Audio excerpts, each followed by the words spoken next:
నమస్తే రమగారు. నమస్తే జయ. రమగారు, సాధారణంగా మాట్లాడుకునేటప్పుడు బీరకాయ పీచు చుట్టరికాలు, అయితే ఎక్కడో దూరపు చుట్టరికాలు ఇట్లాంటి మాటలు వింటుంటాం కదా. అసలు బీరకాయ పీచు చుట్టరికాలు ఏంటండి? అసలు ఆ మాట ఎందుకు వచ్చింది? దీని వెనకాల ఏమన్నా కథా కమామిషి ఏమైనా ఉన్నాయా? కథలు ఏముంటాయి? బీరకాయ పీచు అంటే మన అమ్మమ్మ చెల్లెలు, అమ్మమ్మ చెల్లెలు కూతురు కొడుకు వాళ్ళంతా మనకి పిన్నులు మామయ్యలు అవుతారు కదా. వాళ్ళ ఆడబడుచులు, అమ్మమ్మ చెల్లెలు కూతురు ఆడబడుచు బావ తోడుకోడలు, ఎంత దూరం పోయింది, ఎక్కడికెక్కడికో వెళ్తుంది. కానీ వీళ్ళంతా మనకు తెలిసే ఉంటారు. వీళ్ళంతా మనకు తెలిసే ఉంటారు. ఏవో పెళ్ళిళ్ళకి వెళ్తాము, వీళ్ళు అంతా వస్తారు. ఓ నూటే చిన్నప్పుడు ఇంత ఉండేదానివి అంటుంటారు. వీళ్ళంతా మనకు తెలుసు.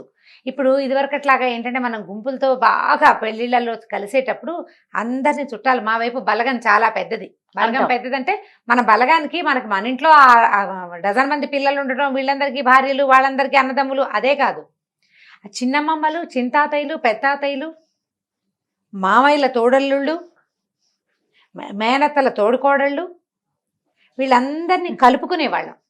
అదంతా పెద్ద బలగం. వాళ్ళంతా కూడా మనకు అవసరానికి సహాయాలు చేసేవాళ్ళు. ఉమ్మడి కుటుంబాలు ఉండేవి. వాళ్ళ ఇంట్లో పెళ్ళుంది అనుకో, ఒక ఇంట్లో పెళ్ళుంది, ఈ రెండో ఉమ్మడి కూడా వాళ్ళతోటి సంబంధం కలిగిన 10-12 కుటుంబాల వాళ్ళు పోయి అక్కడ పడి పనిచేసేవాళ్ళు. అవును, చుట్రికాలు దూరం అయినా కూడా పనులు పాటలు నడిచేవి. వీళ్ళకి ఏదైనా అవసరం అయితే వాళ్ళంతా వచ్చేవాళ్ళు. ఆ ఇంట్లో బాగా పనిచేయగలిగే వాళ్ళు, సమర్థులు, కొంతమంది ఏమో ఏమంటే మేనేజ్మెంట్ స్కిల్స్ ఉన్నవాళ్ళు, ఈవెంట్ మేనేజ్మెంట్ చేయగలిగిన వాళ్ళు, పెళ్ళిళ్ళకి దగ్గరుంటే ఫలానా పెద్దబాబు, మా పెద్దక్కయ్య గారు పెద్దబ్బాయి అన్ని పనులకి బ్రహ్మాండంగా చేస్తాడు. పెద్దబాబు ఉంటే చాలా ధైర్యం, వాడు హ్యాండిల్ చేస్తాడు అన్ని రకాలు. వంట వాళ్ళని హ్యాండిల్ చేసేస్తాడు, పెళ్లి మండపాన్ని హ్యాండిల్ చేసేస్తాడు, ఏదైనా తగాదా వస్తే దాన్ని హ్యాండిల్ చేస్తాడు. ఫ్యామిలీకి ఒకరు ఉంటారు కదా అట్లా ఉంటారు కదా. అట్లా హ్యాండిల్ చేయగలిగే చుట్టాలని పట్టుకుంటాం. వాళ్ళు మనకు దూరమైనా సరే వాళ్ళతో క్లోజ్ రిలేషన్ మెయింటైన్ అవుతుంది. మా ఊరు పల్లెటూరు కదా. పల్లెటూరు అంటే కొంతమంది కజిన్స్ కలిసి ఉండేవాళ్ళం. మా అమ్మ నాన్నకి సొంత వాళ్ళు లేరు, కానీ ముత్తాత గారి కజిన్స్ మేమంతా ఒకే కుదుట్లో వాళ్ళం, ఒక చోటే ఉండేవాళ్ళం. మా పెద్దమ్మ ఒక ఆవిడ, మా పెద్దమ్మ, 2 పెద్దమ్మలు అన్నదమ్ములకే ఇచ్చారు. వాళ్ళ తమ్ముడు, వాళ్ళకు కూడా సవితమ్ముడట, ఆయన ఓన్ బ్రదర్ కాదు, బాబురావు మావయ్య, చిట్టుకుడూరికే మావయ్య ఆయన. మాకు కనీసం 4-5 తరాల వారుంది వాళ్ళతోటి. మావయ్య అని వెళ్ళిపోవటం ఆయన దగ్గరికి, ఆయన ఆయన కబుర్లు చెప్పేసుకోవటం, పెళ్లి సంబంధాలు చెప్పేయటం. ఎన్ని తరాల వారుంది. బీరకాయ పీచు చుట్టరికమే అది. ఆపేక్షలు ఉంటాయి, దూర బంధువులు. బాబురామాయణ ఇప్పుడు తలుచుకోవడంతో కూడా నాకు చాలా సంతోషంగా ఉంది. స్వర్గస్థులు అయ్యారు కానీ చాలా ఫ్రెండ్లీయో. పెళ్లిలో ఆయన ఉంటే సందడి, చాలా బాగా మాట్లాడేవారు, అందరినీ పలకరించేవాళ్ళు. అలా మన కుటుంబాల్లో కూడా ఉండే ఇంత దూరపు చుట్టరికాన్ని బీరకాయ పీచు చుట్టరికాలు అంటారు.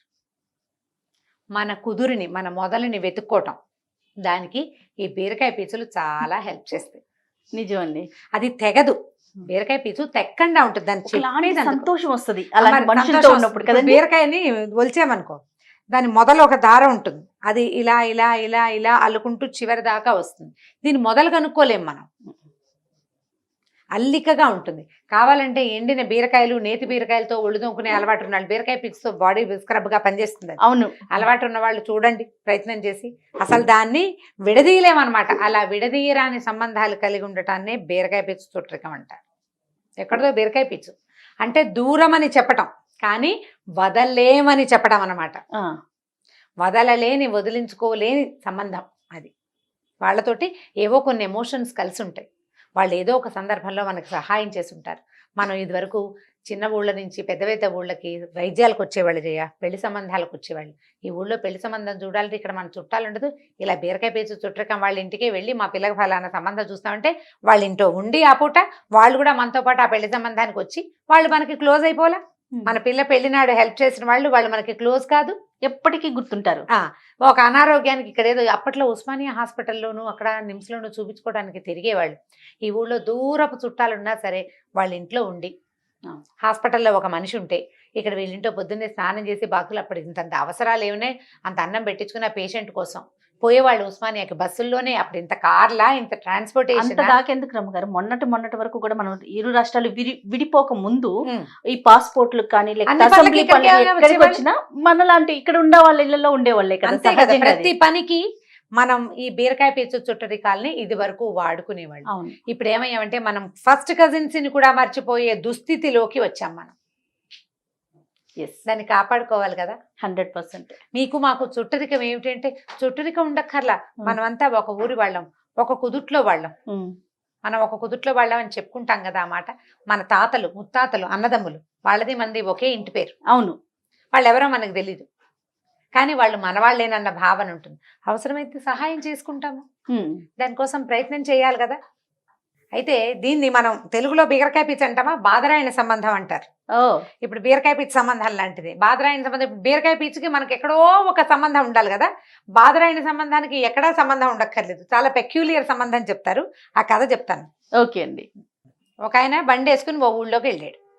బండి వేసుకుని వెళ్తే సరే ఓ ఇంటి ముందు ఆపాడు. మధ్యాహ్నం వేళ అయింది, భోజనాల వేళ. సరే ఏం చేశాడు, బండి కొంచెం నీడలో ఆపి బండి నుంచి ఎడ్లను విప్పి చెట్టుకేసి కట్టేశాడు. కట్టేసి ఆ ఇంటి వైపుకి లోపలికి వెళ్ళాడు. వాకిట్లోనే అప్పట్లో ఇళ్ళు ఎలా ఉండేవి, కొంచెం వాకిలు కొంచెం దూరం ఉండి, అంటే ఏమన్నా ఆవరణ కాస్త బాగుండి వెనక్కి ఇళ్ళు ఉండేవి. ఒకవేళ పూరిపాక అనుకో, పూరిపాక అంటే మరిగా తాటాకుల ఇల్లు అనుకో, ఇట్లా పంచలాగా దించి వాకిట్లో అరుగులు ఉండేవి. అరుగులు ఉండేవి కదా. అవునండి, అవును. ఆ అరుగు మీద ఆ ఇంటి ఓనర్ రైతు ఒక ఆయన కూర్చుని ఉన్నాడు. ఈయన పోయి ఆయన పక్కన కూర్చున్నాడు. ఆయన ఏమనుకున్నాడు, వచ్చిన ఆయన చుట్టాలైన భార్యకు చుట్టాలు కాబోలు అనుకున్నాడు. కూర్చున్నాడు. ఇంతలో ఏమైంది, ఆవిడ బయట నుంచి వచ్చి లోపల నుంచి వచ్చింది ఆయన భార్య. ఏమయ్యా వంట అయిపోయింది, స్నానం చేస్తావా అని కేకేసింది. కేకేసేసరికల్లా సరే ఆయన పదండి స్నానం చేద్దామన్నాడు ఆ ఓనరు, ఆ ఇంటి ఆయన. ఈ కొత్తగా వచ్చిన ఈయన ఇద్దరు కలిసి చెరులో వెనకాల నూతి దగ్గరికి వెళ్ళారు. కాసిన వేడి నీళ్ళు ఏవో తోడు అక్కడ పెట్టబడి ఉన్నాయి. కాస్త అంటే కాగులో నీళ్ళు, పొంతలో నీళ్ళు ఉంటాయి కదా, అలాగే ఓ గంగాళంలో ఉన్నాయి. చెరుకో 4 చెంబులు పోసుకున్నారు, స్నానం చేశారు. ఆయన భార్య వచ్చి ఆయనకు తువ్వాలు అందిస్తూ ఈ వచ్చిన చుట్టాలు ఆయన కూడా ఓ తువ్వాలు అందించింది. ఈయన ఒళ్ళు తడుచుకున్నాడు. ఆ అంగవస్త్రం తడిసిపోయింది కదా స్నానం చేసరికి, అది పిండి ఆ పక్కన ఆరేశాడు. భోజనానికి రండి అన్నారు. సరే ఈయన పోయి కూర్చున్నాడు. ఇద్దరు వెళ్ళారు లోపలికి. ఆవిడ 2 విస్తరాకులు వేసింది. ఆకులు, అరటాకులు, విస్తరాకులు వేసుకుని పల్లెటూళ్ళలో కంచాలు పెట్టుకునే గోలే ఉంది. చుట్టం ఎవరైనా వస్తే గబుక్కున కంచాలు పెట్టకుండా ఆకులు వేసుకునేవాళ్ళు. దొడ్లో ఏవో ఉంటాయి అరిటాకులు అవిను, లేకపోతే మర్రాకులు కుట్టుకునేవాళ్ళు, బాదం ఆకులు కుట్టుకునేవాళ్ళు, కుట్టుడాకులు విస్తళ్ళు దొరికేవి. అప్పట్లో పద్ధతులు అవే కదా. 2 ఆకులు వేసింది, అన్నం పెట్టింది, చక్కగా వడ్డం అయింది, భోజనం అయిపోయింది. భోజనం చేశారు. ఆ ఇద్దరు వచ్చి ఏదో ఆ మాట ఈ మాట, ఊళ్ళో పంటలు ఎట్లా ఉన్నాయి, ఈ ఏడాది వానలు ఎట్లా ఉన్నాయి, ఏమిటి అని సంగతి సందర్భం అన్నీ మాట్లాడుకున్నారు. వాకిట్లో వచ్చారు. అన్నం బాగా, భోజనం చాలా బాగుందమ్మా, వంట చక్కటి చెయ్యింది, ఇది ఎంతో బాగుందమ్మా అన్నాడు వచ్చిన చుట్టాలు ఆయన. బాగుంది. ఇద్దరు కలిసి వాకిట్లో వరండాలోకి వచ్చారు. మళ్ళీ ఆ వరండాలో ఉన్నాయిగా అరుగులు. సరే 2 చేపలు పరిచున్నాయి. ఈయన సగ భుక్తాయాసం, అమ్మాయి కడుపు నిండా అన్నం పెట్టిందని నడుము వలిచాడు వచ్చిన చుట్టాలు ఆయన.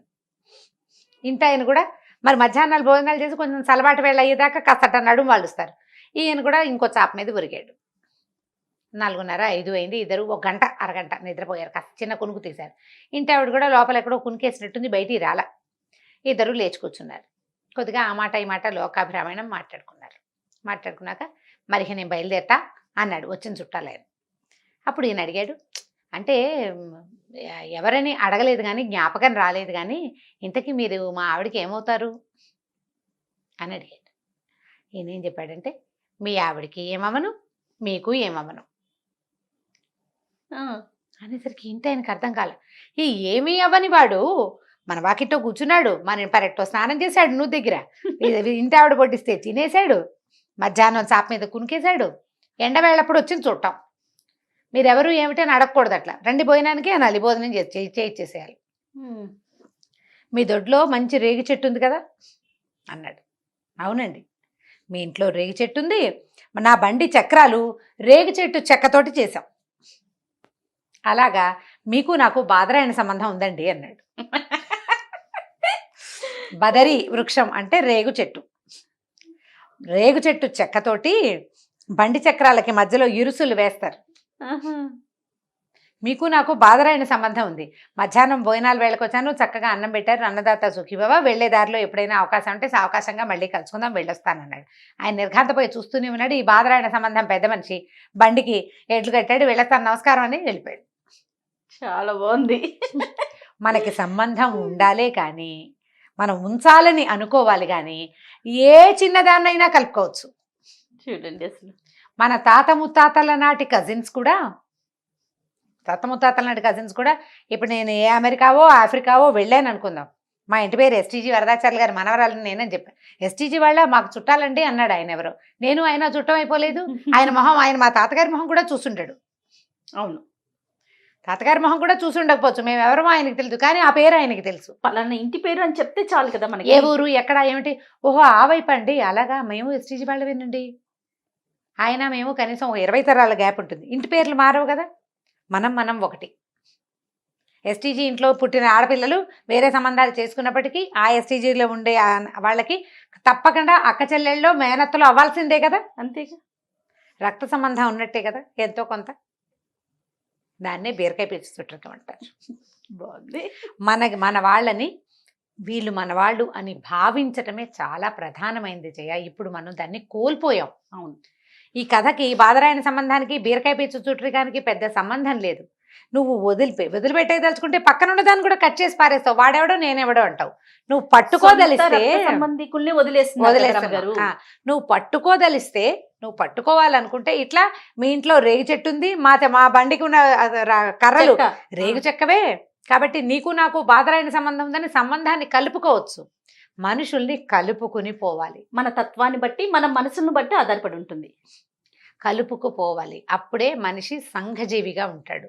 ఇతరులు మనకి సహాయం చేస్తారు, మనం ఒకరికి సహాయపడగలుగుతాం, మనకి మనుషులు ఉంటారు. మనం ఎప్పుడూ ఒంటరి వాళ్ళం కాం. దూరపు చుట్టరికాన్ని పురస్కరించుకునైనా ఒక్కసారి హలో అంటాం. నేను ఫలానా, ఇప్పుడు నేను నా పరిచయం నేను ఎలా చేసుకుంటాను, నేను రమారావి అని యూట్యూబ్లో చెప్పినట్టు చెప్తానా? చెప్పను. ఫలానా రామూర్తి గారి కోడలని చెప్పుకుంటాను, మా మామగారి పేరు చెప్పుకుంటాను, లేదా మా తాతగారి పేరు చెప్తాను. చెప్పుకోవాలి కదా, నేను వాళ్ళ కోడలనండి లేదా వీళ్ళ అమ్మాయినండి అని చెప్పాలి కదా. ఎవరైనా అంతేగా. ఇటో అటో ఏదో రెండూ చెప్పుకోవాలి. ఆయన ఎక్కడ పని చేస్తారు అని అనగానే మా తాతగారు ఏం చేశారో చెప్పాలి, మా మామగారు ఏం ఉద్యోగం చేశారో చెప్పాలి. వాళ్ళది ఏ ఊరో నేను చెప్పాలి కదా. ఆ ఊరు నేను అడుగే పెట్టలేదు ఇప్పటిదాకా, అడుగే పెట్టలా. కానీ ఆ ఊరు ఫలానా చోట ఉంటుంది అనగానే మన గుర్తింపు చాలా సులువుగా అవతల వాళ్ళకి తెలిసిపోతుంది. వాళ్ళు మనం చుట్టాలైపోతాం. చుట్టాలైపోయేందుకు ప్రయత్నం చేయండి అమ్మా. ఫేస్బుక్లో స్నేహాలతో పాటుగా అవి చేస్తున్నాం మనం. సోషల్ మీడియాలో స్నేహాలు విపరీతంగా ఇతోధికంగా చేస్తున్నాం. దాంతోపాటు మన చుట్టరికాలు, మన బాంధవ్యాలు, మన వాళ్ళని కూడా కలుపుకొని ముందుకెళ్ళండి జీవితంలో. మన వాళ్ళు మనతో సరిగ్గా ఉండరు కాబట్టి మేము మా చుట్టాలతో చాలా తలకాయ నొప్పులండి, మేము ఫ్రెండ్షిప్ చేస్తాం, ఫ్రెండ్సే అని చెప్పేవాళ్ళు కూడా ఉంటారు కొంతమంది. అందరూ ఒకలా ఎలా ఉంటారు? ఫ్రెండ్స్లో మాత్రం దుర్మార్గులు, విసిగిచ్చేవాళ్ళు, తలకాయ నొప్పి పెట్టించేవాళ్ళు ఉంటారు. అక్కడ కూడా ఎక్కడైనా ఉంటుంది. ముందు మనము అనే దాన్ని, మన గ్రూపుని ఉంచుకోవాలి, మన వాళ్ళని మనతో పాటు ఉంచుకోవాలి. వాళ్ళకి హలో అని చెప్పగలిగే అంత మాత్రం అయినా నేను ఫలానా వాళ్ళని, మేము ఫలానా వాళ్ళం, ఫలానా ఊరి వాళ్ళం అని చెప్పుకోవాలంటే మన మొదళ్ళు మనకి తెలియాలి. అది తెలుసుకోండి. అప్పుడు ఎంత బీరకాయ పీచు చుట్టరికమైనా వాళ్ళతో మనకి కొంత రేపో ఏర్పడుతుంది, ఎంతో కొంత. సత్సంబంధాలు కొనసాగుతాయి. రైట్ రామ్ గారు, నమస్తే జయ. ఈ వీడియో కనుక మీకు నచ్చినట్లయితే లైక్ చేయండి, షేర్ చేయండి. మరిన్ని వీడియోస్ కోసం మా ఛానల్ని సబ్స్క్రైబ్ చేసుకోండి.